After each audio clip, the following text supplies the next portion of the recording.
কুরবানি করা মুসলমানদের একটি অনেক বড় ইবাদত। আমরা অনেকে ঈদুল আজহার কুরবানি করেছি আলহামদুলিল্লাহ। আপনাদের কাছে আমার একটা বিনীত আবেদন থাকবে যে ইবাদত করার উদ্দেশ্য আল্লাহকে রাজি খুশি করা।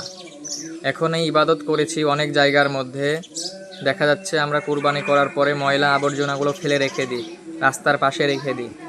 মানুষেরা দুর্গন্ধে চলাচল করতে পারে না, গন্ধে কেউ দাঁড়াইতে পারে না, কেউ কথাবার্তা বলে যে 2 মিনিট দাঁড়াবে সেই অবস্থাটা সেই জায়গার মধ্যে থাকে না। এই কারণে আমরা সকলে যে যেখানে কুরবানি করেছি কুরবানির ময়লা আবর্জনাগুলো সবগুলো পরিষ্কার করে ফেলবো, যেন আমাদের ইবাদতটা পরিপূর্ণভাবে আল্লাহ তাআলার কাছে গ্রহণযোগ্য হয়। কারণ ওই গন্ধের কারণে মানুষ কষ্ট পাইলে এটা ইজায়ে মুসলিমিন হবে, যেটা মুসলমানদেরকে কষ্ট দেওয়া কি হারাম।